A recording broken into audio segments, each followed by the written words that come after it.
Good afternoon. I would like to start this talk thanking Professor Lars Peterson for the organizing committee for organizing this demo workshop. It's very nice to see our colleagues, if it's very far away, but at least to see my colleagues and my friends from the demo family. So I would like to talk today about the problem that is facing many places in the whole world. It's about the arsenic contamination in South America, in North America, in some regions of Asia like India, Bangladesh. We have many difficulties and problems concerning this. So I will talk about the Hausmannite, why Hausmannite, and water adsorption on Hausmannite. Afterwards, I will talk about this oxidation of arsenic-3, arsenic-5, and also the arsenate adsorption on aluminum isomorphically substituted iron hydroxide. This work was made part of it by Paulo Gonçalves, that now it's in Maranhão in his PhD thesis. Hausmannite. Why Hausmannite? Hausmannite is a mixed valence, magnesium plus 3, magnesium plus 2. It has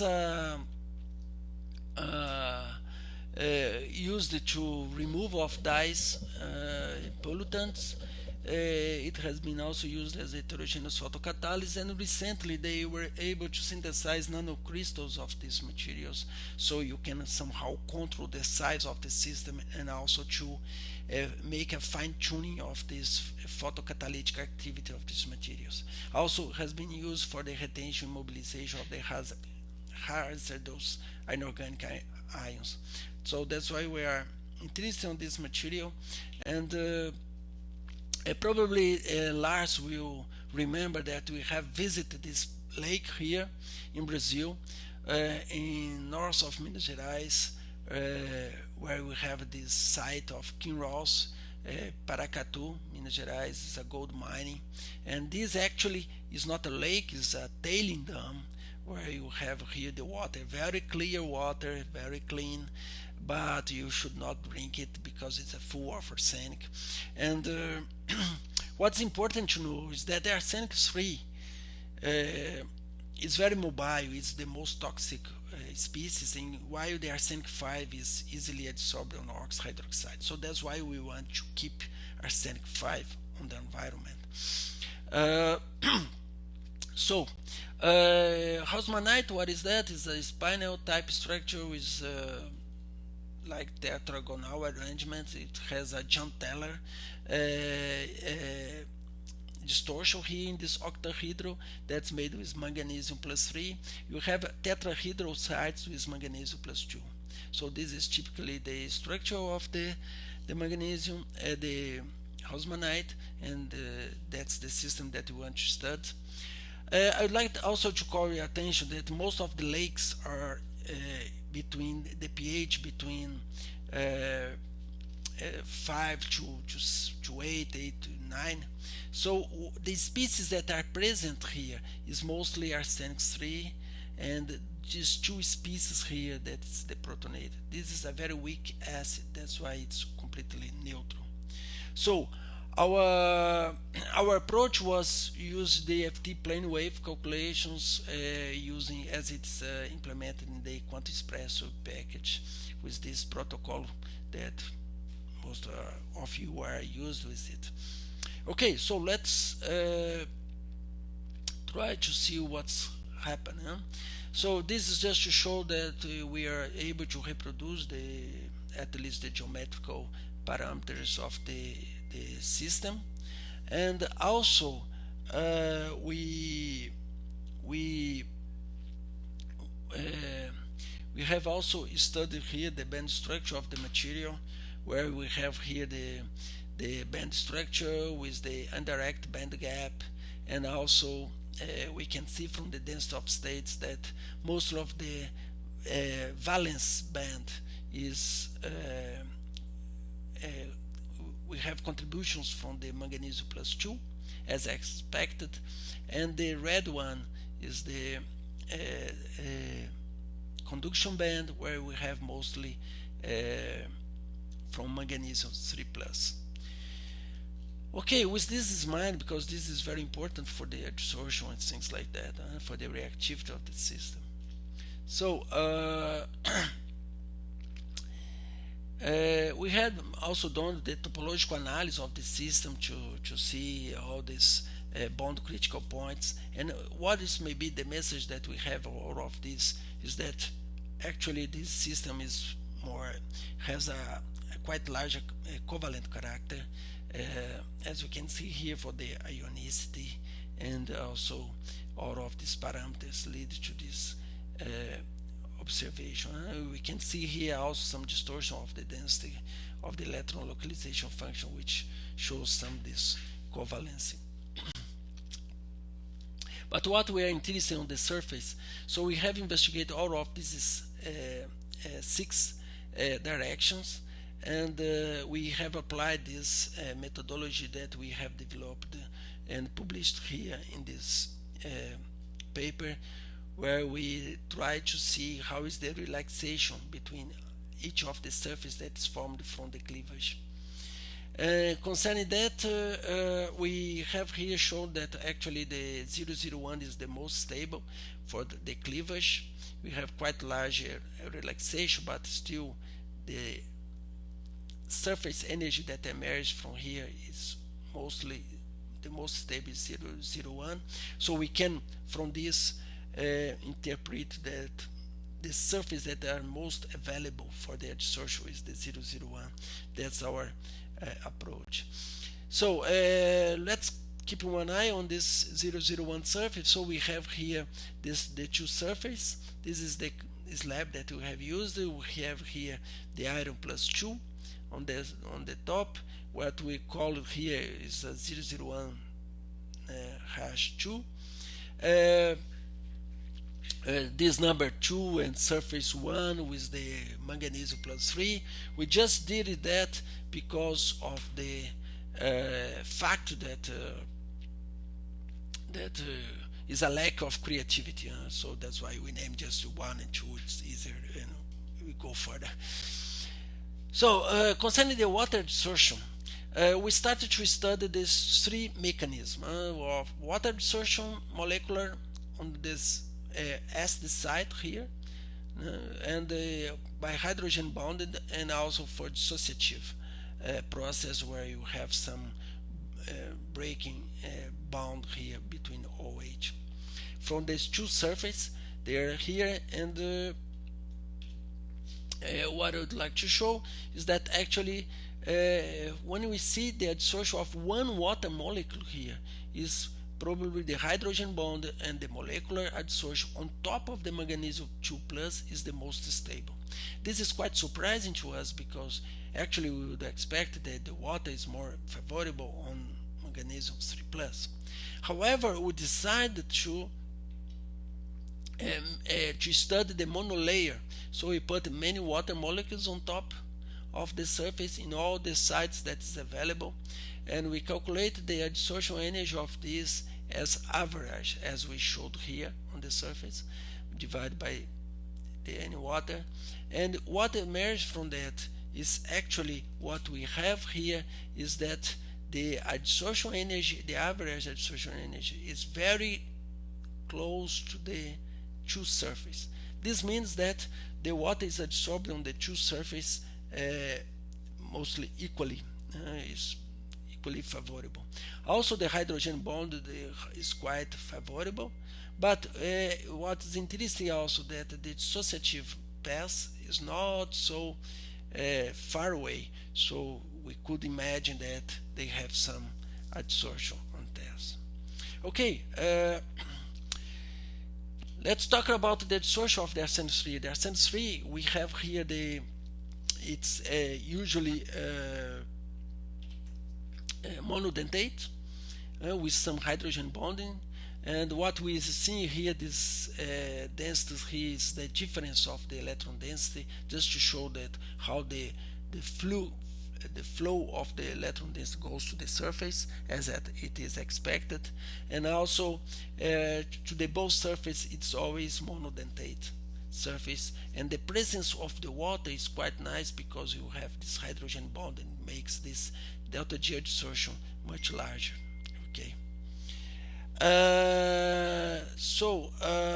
One thing that I'd like to show also the arsenic 5. So we have here the absorption, and this is very nice because you have always a bidentate binuclear process. This is very typical from any different oxides like gibbsites, hematite, all of them.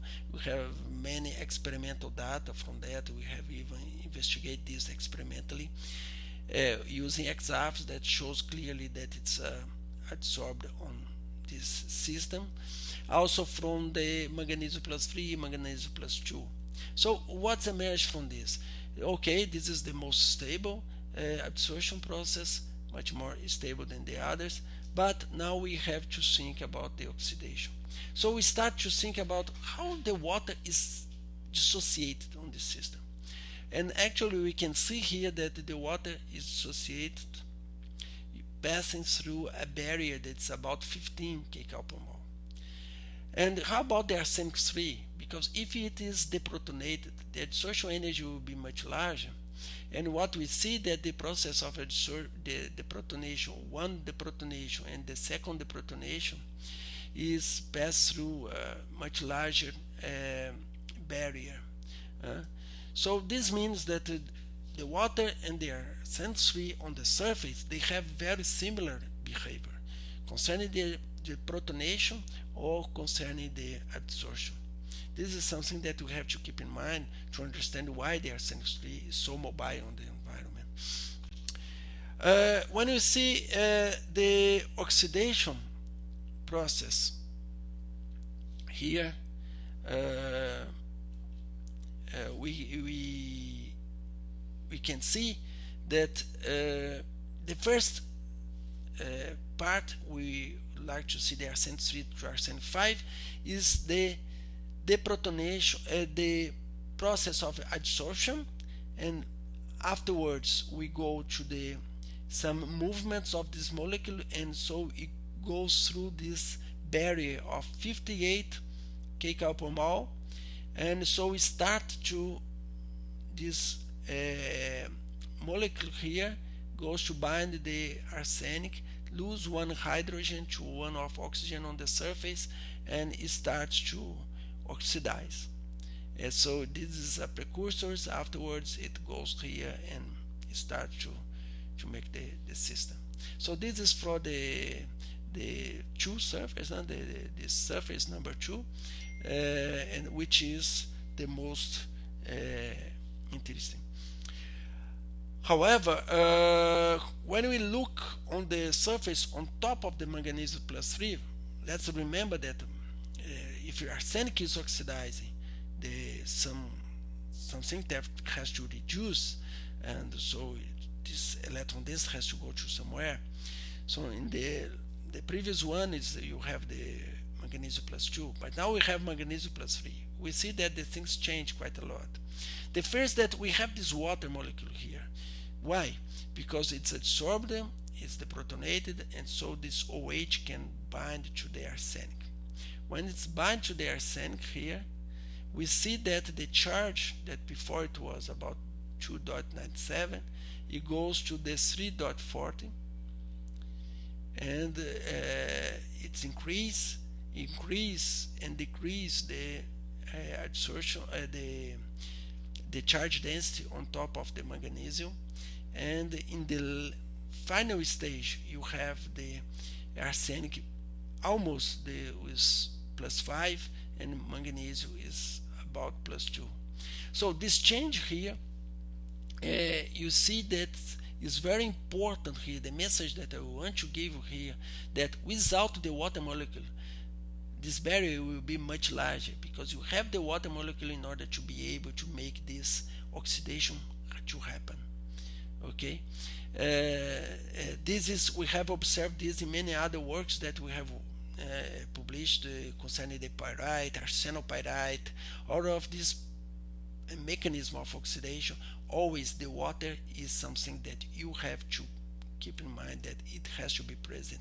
Otherwise, the oxidation process, it will be much more difficult with much higher energy barrier. So I'd like to expand more of this last 5 to 10 minutes to talk about this aluminum isomorphically substitute iron hydroxide. So when we look this lake here, we see what we see. We see this lake is full of iron, aluminum, and also arsenic. And this started because of the pH starts to agglomerate and to solidify and to form what is called ferrihydrite. And from here, if it loses water, it goes to goethite or to hematite, or even to goethite and later to hematite. And after that, you have nano aggregates, and these nano aggregates start to absorb the arsenic, and this goes to form the solid. This was a hypothesis that was proposed by one of our colleagues, and from the engineering school, and actually what they have shown here, this is from the Virginia Spinel group. I forgot to put the reference here. I apologize for that.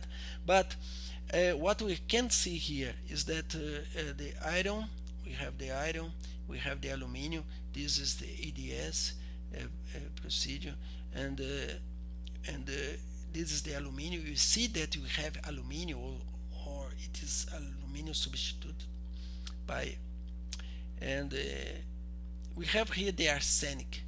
But the arsenic, they were able to show that this arsenic is always on the planes of the on the solid, and make a kind of contours of like a nano aggregates. So what they believe that what's happening actually is that when you arrive here, you have the arsenic being adsorbed on the surface, and the later one you have the adsorption and make it like this, okay, and so you form the surface.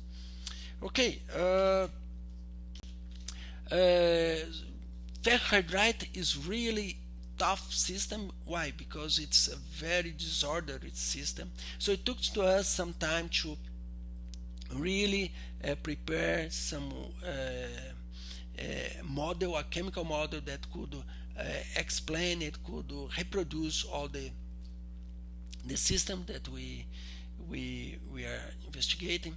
Also goethite and hematite, and our idea was, okay, if I replace the goethite to aluminum, you have the diaspora, and hematite, you have the corundum.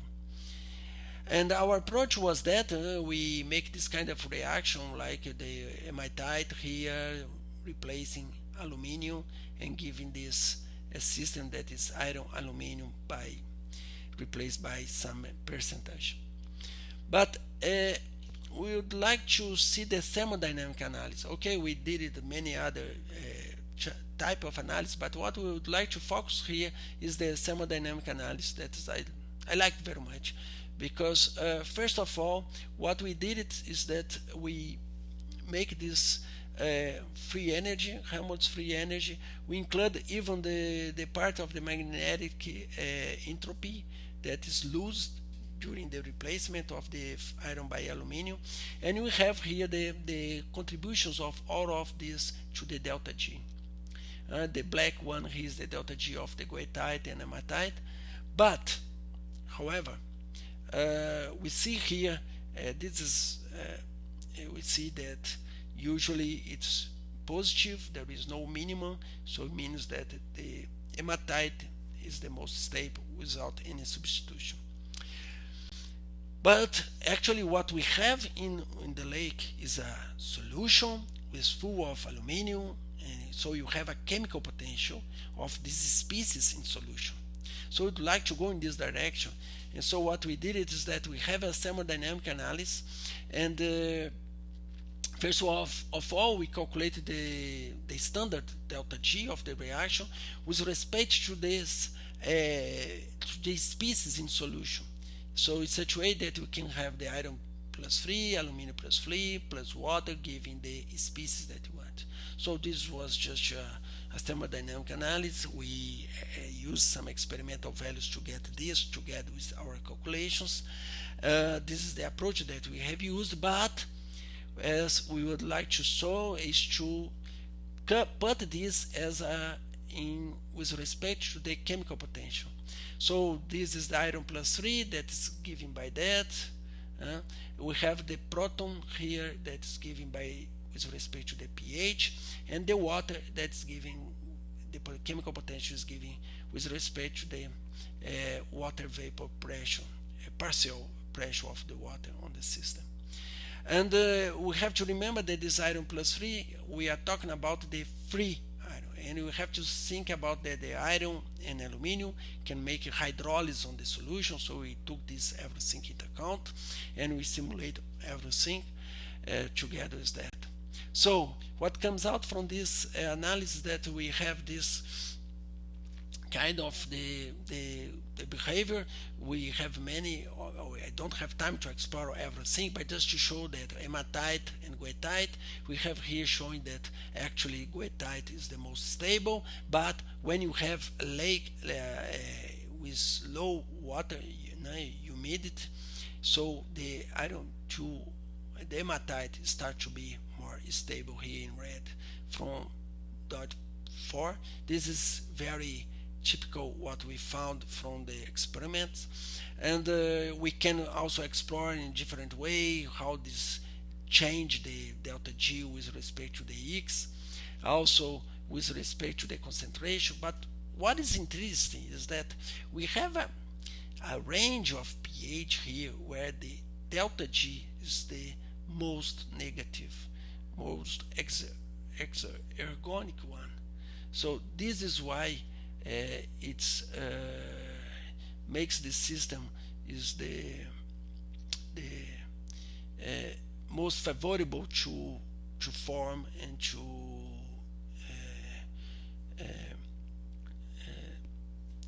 form and as a aluminum iron system. So all of the system is like that.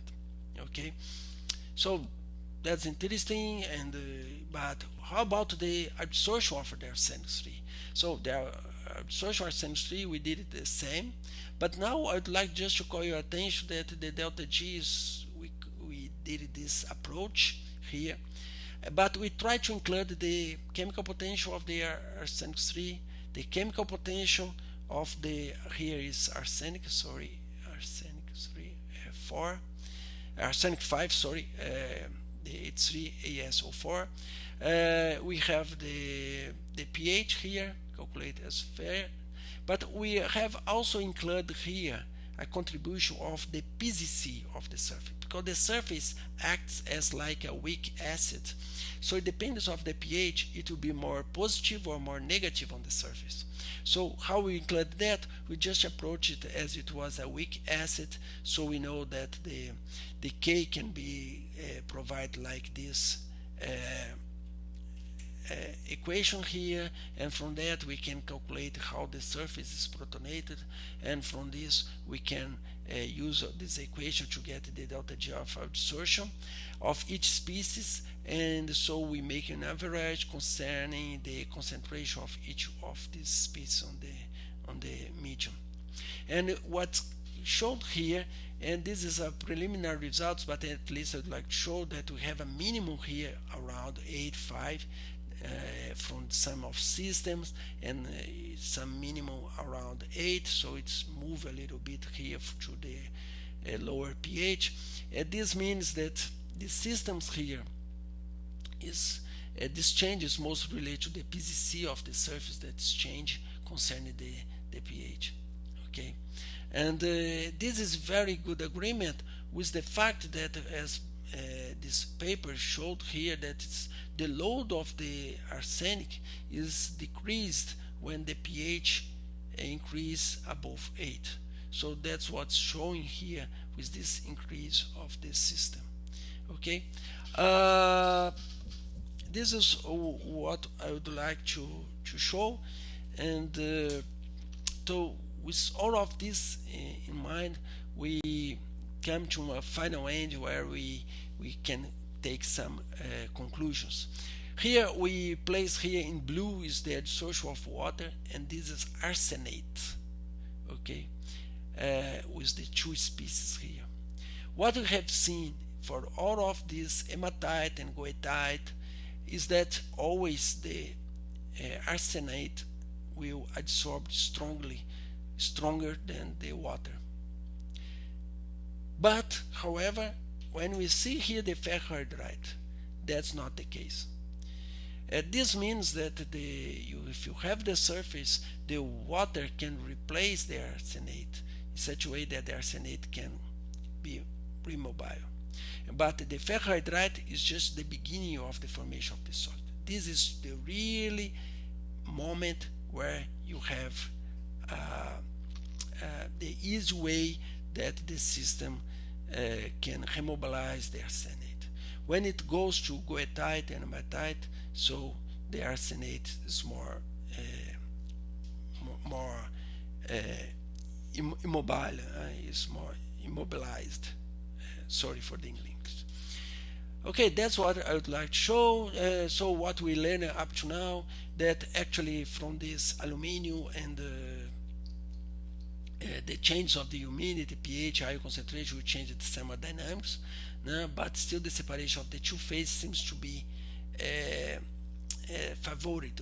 What means that if you see that always the pure hematite and goethite is more stable than when it's substituted by aluminum. However, what we say that it seems that the systems here is controlled by kinetic factors at geochemical time scale. As geochemical time scale is usually thousands or millions of years, so what we have is a kind of pseudo thermodynamics equilibrium. Hausmannite seems to be a very is a natural material that can really maintain the high electrochemical potential, which helps to keep arsenic in its oxidized form in aqueous solution. So let me thank all these Brazilian agencies. We are now the coordinating of this project. Here is a major project in Minas Gerais, which we have a networking of the system of the researchers working on this field. And after pandemic, we get almost finished our group, but now we are recovering slowly. Our group is now here. I'd like just to thank also Guilherme and Heitor for the partnership on the group. Okay, let me thank everybody. Thank you.